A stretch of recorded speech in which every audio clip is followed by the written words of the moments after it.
제가 몇 년 전에 여의도에 있는 대학 청년부 W 공동체를 섬긴 적이 있어요. 이렇게 공간을 빌려서 예배를 드리다가 저희 다산 예배당을 짓는 것과는 비교할 바가 아니겠지만 그래도 이제 기존의 예배를 이렇게 드리다가 새로운 장소를 옮겨야 되는 상황 가운데 있었어요. 그래서 새로운 공간을 찾았고 이 정도 규모였던 것 같아요. 리모델링을 했는데 새로운 비품들을 구매하고 되게 바쁜 시간을 보냈어요. 그때 이제 강대상도 새롭게 하나를 구매를 해야 됐는데 여기저기 찾다가 마땅한 곳이 이렇게 없어서 고민하고 있는데 이제 청년 중에 한 명이 형제님이 이렇게 나무를 만드는 그런 일을 한 형제님이세요. 그래서 자기가 직접 만들어서 플로잉을 하고 싶다라는 마음을 전해줘서 알겠다. 그래서 제작을 해서 몇 주에 걸쳐서 만들었어요. 근데 가져왔는데 이렇게 강대상이 굉장히 이렇게 단단해야 되잖아요. 되게 흔들리고 막 그런 거예요. 게다가 너무 가볍고 그래서 이게 제가 그때 담당 목사님께 이거 잘못 만든 것 같다 막 이런 이야기를 드렸거든요. 다시 구매하겠다. 그랬더니 이제 그 형제가 원래 원목 자체가 그런 재질이다 이런 얘기를 하는 거예요. 그래서 의도적으로 그렇게 만들었다. 그래서 제가 가격을 물어보니까 이 강대상의 절반도 되지 않는, 그리고 여기가 뻥 뚫려 있어요. 그런데 이 강대상보다 제가 알기로 더 비쌌던 것 같아요. 그 정도로 굉장히 비싸고 이 손을 들여서 만든 작품이었죠. 당시 예배 공간 특성상 강대상을 자주 옮겨야 되는 그런 상황 가운데 있어서 가볍고 심플하게 만든 거죠. 이 나무의 재질이 어떤 건가 찾아보니까 원런 나무로 만든 재질이었대요. 우리가 알고 있는 그 호두나무, 그 나무로 만든 재질인데 그 나무의 특성을 이렇게 저도 찾아보니까 나무의 밀도는 높고 그런데 외부의 충격에는 유연한 나무라는 거예요. 그래서 단단하지만 이렇게 유연하게 또 어떤 외부의 충격에서 강점이 있는, 유일한 단점은 가격이 너무 비싸다는 것 하나였다고 이렇게 찾아보니까 그러더라고요. 그걸 보면서 제가 원론나무와 같은 이 강대상을 보면서 우리도 참 저런 원론나무와 같은 신앙이면 참 좋겠다라는 생각을 하게 됐어요. 신앙의 밀도는 굉장히 높고 그러나 외부의 충격에는 굉장히 유연하게 대처하는 신앙의 모습이 되면 참 좋겠다라는 생각이었습니다. 아마 빌립은 그런 사람이 아니었을까 싶어요. 내면은 단단하게 예수 그리스도의 복음과 신앙으로 굳건하게 세워져 있었고 외부의 충격에는 굉장히 유연하게 대처하며 사명을 감당했습니다.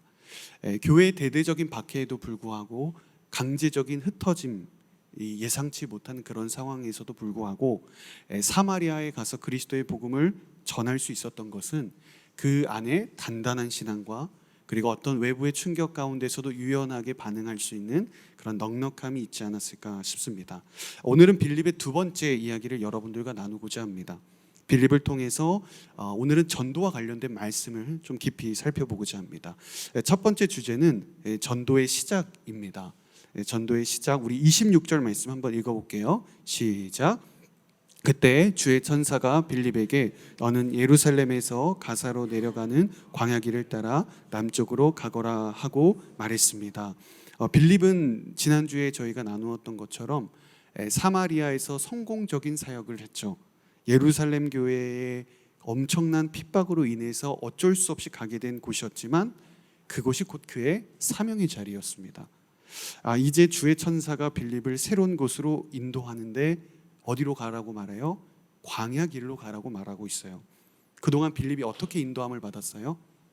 예상치 못한 고난, 그리고 사마리아에 가서 복음을 전하겠다라는 그의 결단과 의지, 이렇게 두 가지였습니다. 그런데 지금 빌립이 어떻게 인도를 받냐면 주의 천사, 곧 성령에 의해서 직접적으로 인도함을 받고 있다는 거예요.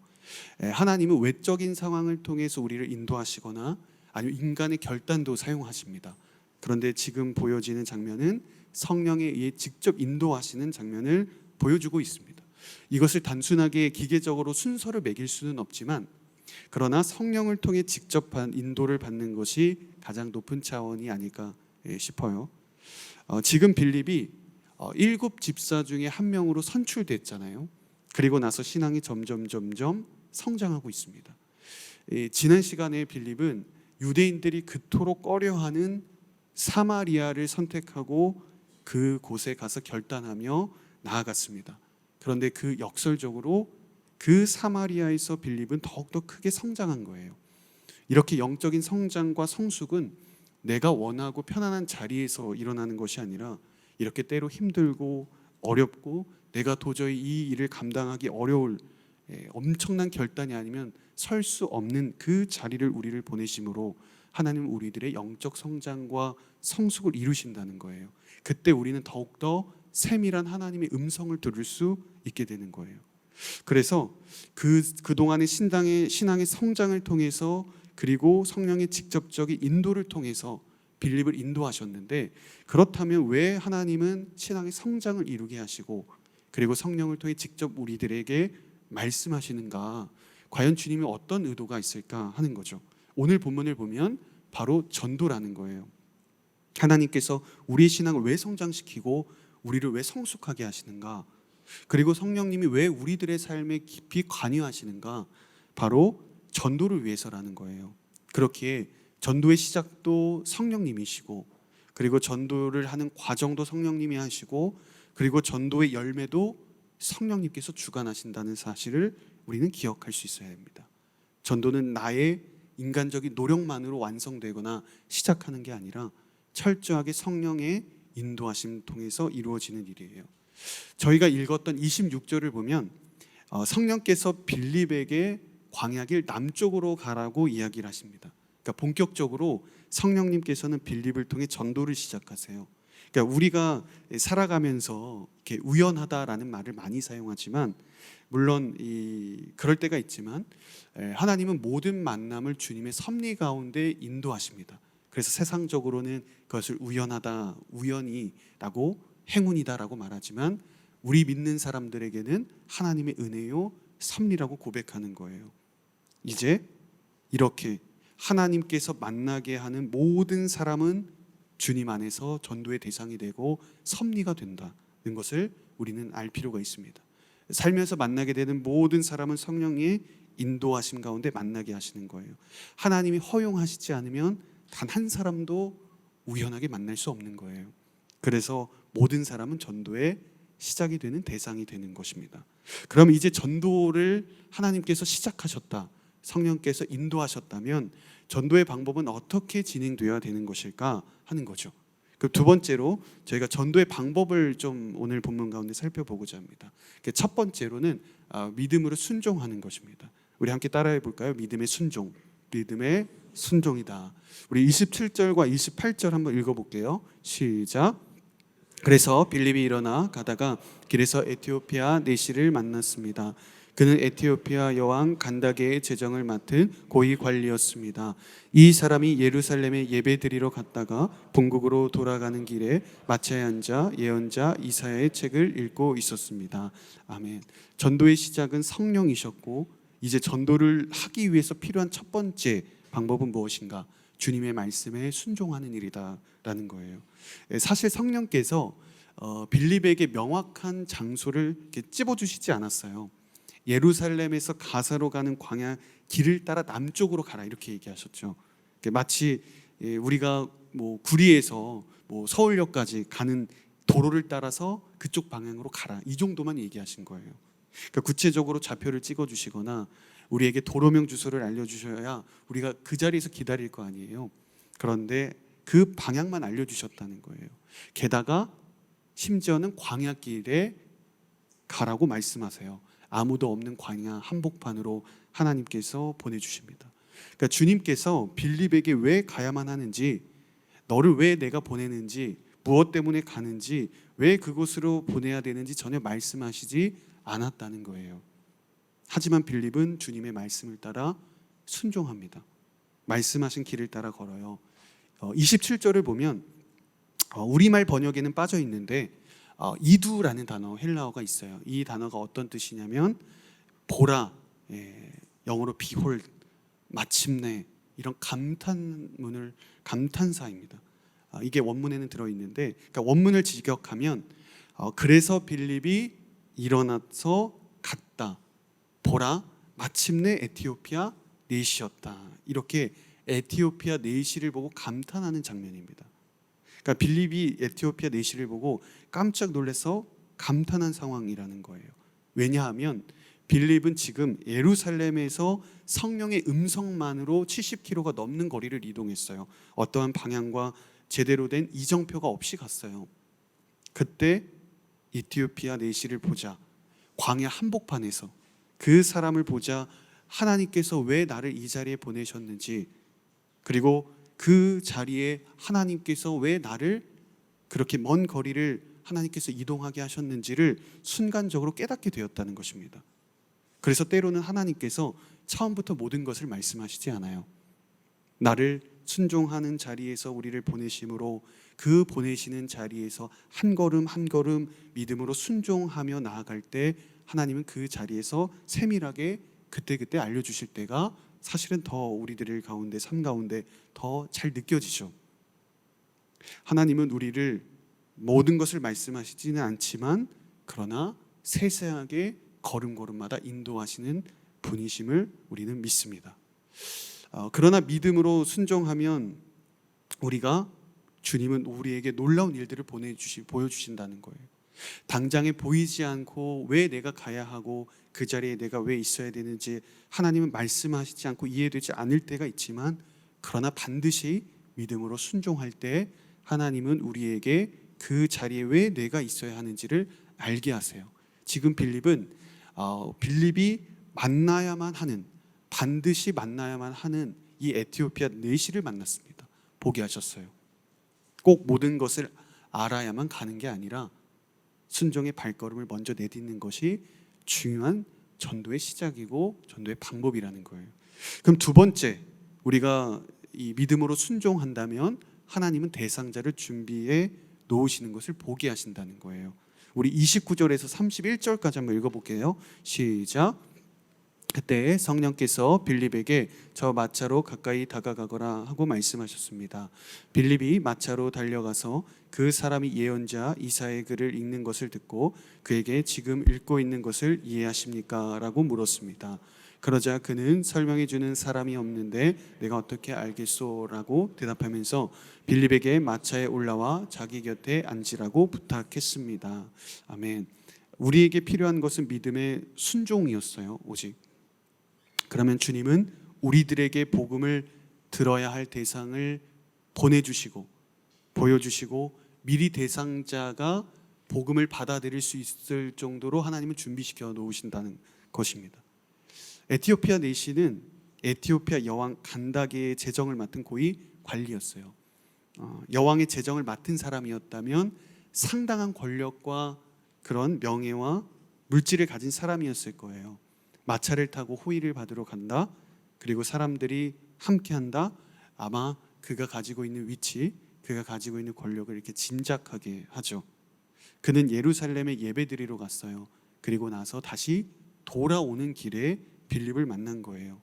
아마 이방인이었겠죠. 그리고 아마 아프리카 에티오피아였으니까 흑인이었겠죠. 유대교로 개종하면서 이유는 모르겠으나 하나님을 유대인으로 개종하고 하나님을 섬기게 된 것 같습니다. 그동안 만났던 사람들 보면 거의 다 유대교인들이었어요. 그리고 사마리아 사람들을 만났지만 사실은 유대교에서 흩어진, 그리고 유대교에서 이렇게 배다른 어떤 형제와 같은 사람들이죠. 근데 진짜 이번에는 아프리카 이방인, 상당한 다른 이력과 새로운 인종을 경험하게 됩니다. 그러니까 절대로 우연이라고 할 수 없는 상황이죠. 어떻게 장소와 시간을 정확하게 알지 못했는데 하나님께서 빌립을 보내주신 그 자리에서 이렇게 만날 수 있을까요? 기적과도 같은 일이죠. 약관이라도 시간이 조금이라도 안 맞았거나 그리고 위치가 조금이라도 엇갈렸다면 빌립은 절대로 에티오피아 내시를 만날 수 없었을 거예요. 그러나 우리가 이것을 통해 무엇을 알 수 있냐면 하나님은 정확하고 한치의 오차도 없으신 하나님이시라는 거예요. 주님의 뜻 안에서 주님께서 우리들에게 말씀하시는 것은 항상 이렇게 한치의 오차도 없이 우리들의 삶을 인도하시는 분이시라는 것입니다. 그렇게 그들은 만났습니다.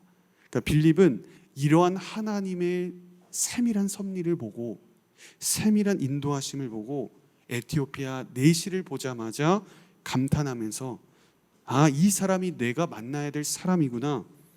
하나님이 왜 나를 이 자리에 보내셨는지 알겠는 거예요. 단번에 깨닫게 된 거죠.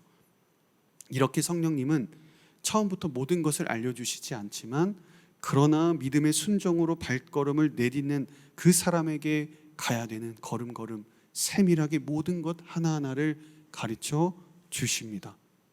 이제 빌립은 마차로 향해서 나아가서 이사야의 책을 읽고 있던 내시와 대화를 하게 됐습니다. 여기서 우리가 또 한 번 알게 되는 것은 하나님께서 미리 그 전도 대상자를 준비하고 계셨다는 거예요. 그걸 잘 알 수 있는데 마침 예언자, 이 메시아에 대한 예언을 담고 있는 예언자인 이사야의 글을 읽게 하시고요. 그리고 그 내용을 이해하지 못하고 있어서 그 궁금함이 있도록 만드셨다는 거예요. 그동안 이 에티오피아 내시는 단지 유대교의 경전으로서 이사야서 성경책을 읽었지만 진리이신 예수 그리스도를 믿고 깨닫지는 못했어요. 바로 이때 빌립이 이사야에 관련된 예언, 즉 이 메시아는 예수 그리스도이시다라고 풀어 설명합니다. 그리고 에티오피아 내시가 이 사실을 받아들였고 믿게 됐어요. 그러니까 하나님은 에티오피아 내시를 정확한 시간에 만나게 하셨을 뿐만 아니라 에티오피아 내시가 마침 이사야를 읽게 하셨고 그리고 진리를 갈망하는 마음을 주셨다는 거예요. 이걸 보면 전도가 어렵다고 느끼면 한없이 어렵고 불가능한 일이지만 그러나 성령의 은혜를 따라 한다면 한없이 쉬운 일이기도 하다는 것을 우리는 알게 됩니다. 그러므로 전도를 여러분 두려워해서는 안 되는 거예요. 두려워할 필요도 없습니다. 진정으로 복음을 전하고자 하는 삶을 내가 살고자 한다면 그리고 주님이 각자에게 주신 그 방법대로 여러분들이 나아간다면 하나님은 역사하실 거라는 거예요.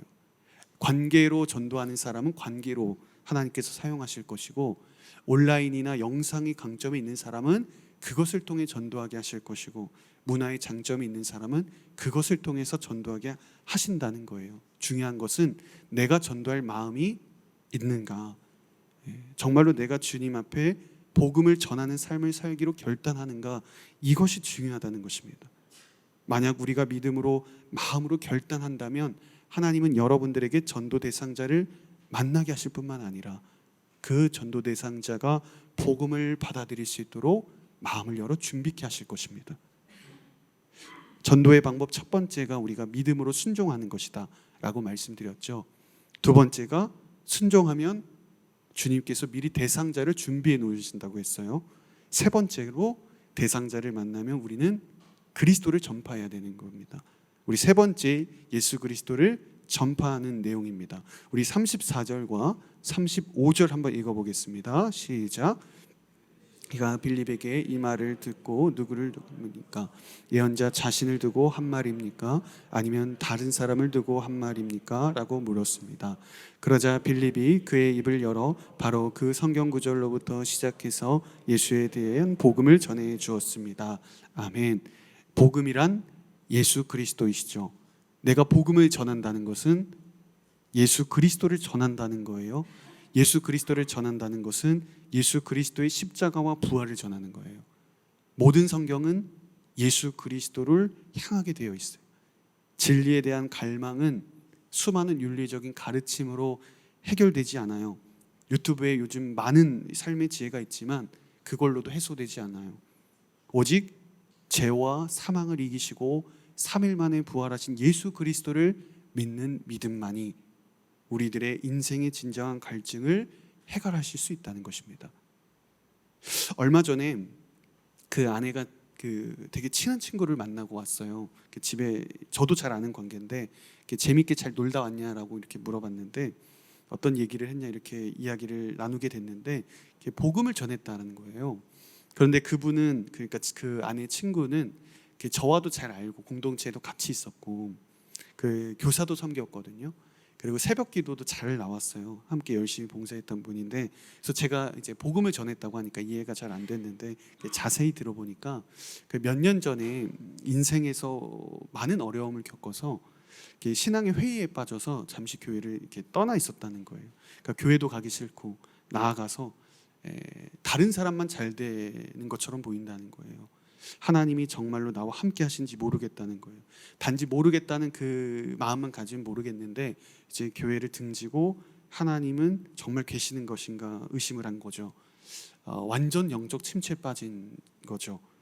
그래서 바로 이제 그 친구에게 그 예수 그리스도의 복음, 나의 죄를 위해 절망과 죽음의 무덤을 깨시고 영원한 소망이 되기 위해 부활하신 예수 그리스도의 이야기를 나눴다는 거예요. 그래서 제가 이것을 보면서 예수 그리스도의 복음은 우리들에게 늘 새롭게 필요하다는 것을 제가 깨달았어요. 나는 복음을 믿는가? 나는 지금 복음을 최우선이라고 생각하고 있나? 지금 나는 복음이 절대적이라고 생각하고 있는가를 우리 스스로에게 다시 한번 질문을 던져볼 필요가 있습니다. 우리는 예수 그리스도를 한번 믿으면 영원한 구원을 받지만 그렇다고 해서 복음으로 우리가 날마다 새로워져야 한다는 것은 또 다른 일입니다. 우리가 다시 한번 복음으로 점검할 필요가 있는 거예요. 정말 나는 예수 그리스도를 아는가? 그리고 그분을 믿음으로 나는 구원을 받았는가? 내가 한번 믿음으로 끝나는 것이 아니라 나를 위해 죽으시고 부활하신 예수 그리스도의 그 복음을 내가 매 순간 점검할 수 있어야 되는 거예요. 내가 복음을 올바르게 깨닫고 예수 그리스도 그 복음으로 살아낼 때 우리는 오늘 빌립이 에티오피아 내시에게 전한 것처럼 우리도 올바르게 그리스도를 전할 수 있게 되는 것입니다. 그래서 우리들에게 그 어떤 것보다 가장 우선되는 것은 예수 그리스도께서 나의 죄를 위해 십자가에서 죽으시고 3일 만에 부활하셔서 나의 소망이 되시고 영원한 구원이 되셨다라는 복음을 우리가 굳건하게 믿고 고백할 수 있어야 되는 겁니다. 그래서 지금 본문을 보면 에티오피아 내시는 결국 복음을 받아들였습니다. 사마리아인도 이방인이었지만 말씀드렸던 것처럼 유대교에서 잃어버린 형제였다면 진정한 이방인에게 복음을 전하고 세례를 베푼 것은 지금이 처음이에요. 에티오피아 내시가 바로 최초의 이방인이었고요. 그런데 그리스도를 받아들였고 그리고 이방인으로서는 처음 세례를 받은 사람입니다. 그 저주받은 함의 자손으로서 아프리카 이방인이었던 사람이에요. 그러니까 에티오피아가 구약에서 구스라고 하는데 구스는 함의 저주받은 함의 후손입니다. 그리고 유대인들이 경멸했던 그리고 사람 취급을 하지 않았던 거세를 당한 내시였고 그리고 인종적으로는 흑인이었어요. 당시 유대인들의 세계관에서는 결코 받아들일 수 없는 존재였지만 예수 그리스도의 복음을 믿는 믿음 안에서 에티오피아 내시도 한 가족이 되었습니다. 복음은 차별 없이 그리스도의 제사함을 믿고 그분의 부활을 입는 이들에게 주시는 하나님의 의이기 때문입니다. 그래서 비록 내시였고 저주받은 땅의 후손이었고 흑인이었지만 그는 우리와 동일한 예수 그리스도 안에서 한 가족이 되었고 그는 구원을 받게 되었습니다. 그렇기에 세례를 받은 내시는 기뻐할 수밖에 없는 겁니다. 세상적으로는 부족함 하나 없었고 명예와 권력과 돈을 다 소유한 사람이었지만 진정한 기쁨은 예수 그리스도를 얻는 것에서 온다고 그는 깨달았기 때문이에요. 이제 내시는 그래서 다시 가던 길을 가는데 이제는 그냥 빈손으로 가지 않고 복음을 들고 에티오피아 내시 그는 아프리카로 향하게 되는 거예요. 세 번째, 그래서 우리는 전도의 열매를 나눠보고자 합니다. 39절에서 40절 한번 읽어볼게요. 시작. 그들이 물에서 나오자 주의 성령께서 데리고 가셨습니다.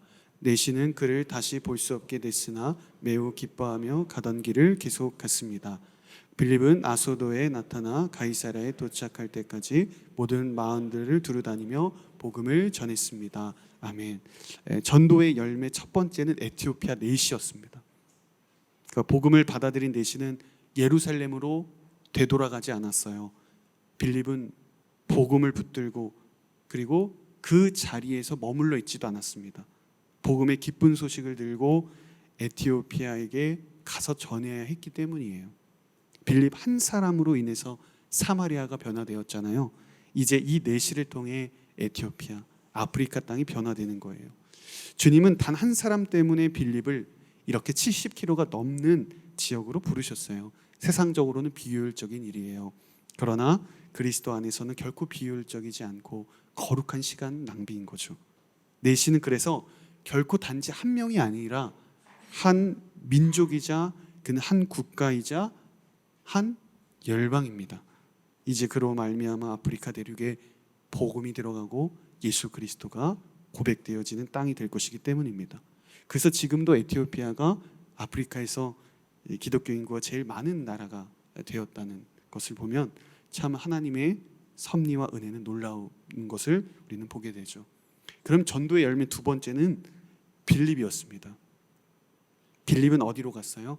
아소도에서 가이사랴로 갔다고 기록하고 있습니다. 근데 그냥 가지 않았고 복음을 전하면서 갔어요. 빌립은 성령의 인도를 따라 여기저기 복음을 전하면서 수많은 열매들을 보게 되었습니다. 그러나 누구보다 가장 많이 변화된 사람은 누구였을까? 빌립이었다는 거예요. 빌립 자신이었습니다. 그러니까 사마리아인들과 에티오피아 사람에게 복음을 전하면서 경험한 하나님의 은혜는 그 어떤 것과도 비교할 수 없는 기쁨이었던 거예요. 땅끝까지 가서 열방을 향한 그리스도의 마음을 품게 되었습니다. 사마리아인들을 복음을 전하면서 마음이 감동되었고 모든 이방인들을 차별 없이 사랑하시는 하나님의 사랑을 에티오피아 내시를 통해 경험하게 된 거예요. 그럼 이제 마지막 빌립은 20년, 30년 후에 어떤 모습이었을까? 사도행전 21장 우리 8절에서 9절까지 한번 읽어볼게요. 시작. 날 길을 떠나 우리는 하나인 빌립의 집에 머물렀습니다. 그에게는 결혼하지 않은 4명의 딸이 있었는데 그들은 모두 예언하는 사람들이었습니다. 아멘.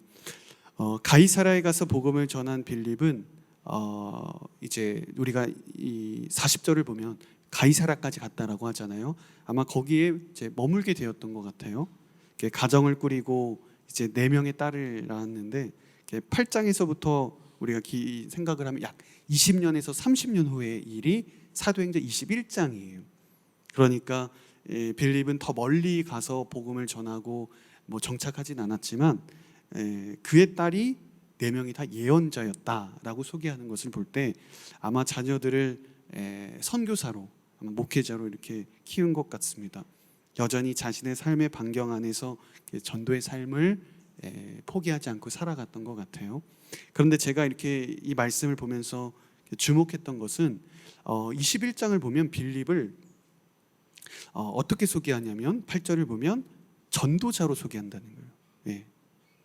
사실 그동안 편의상 저희가 이제 빌립을 집사라고 이야기했는데 사실 성경에서 집사라고 빌립을 칭하진 않습니다.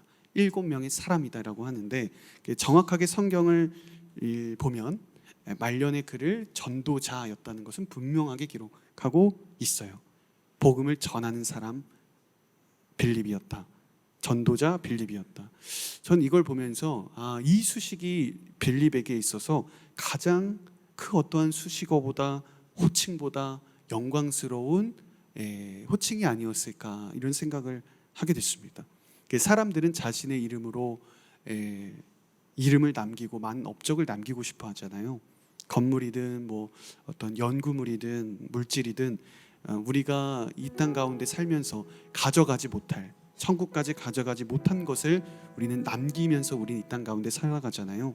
그런데 우리가 진정으로 남겨야 되는 것은 바로 이런 전도자라는 타이틀이 아닐까 싶어요.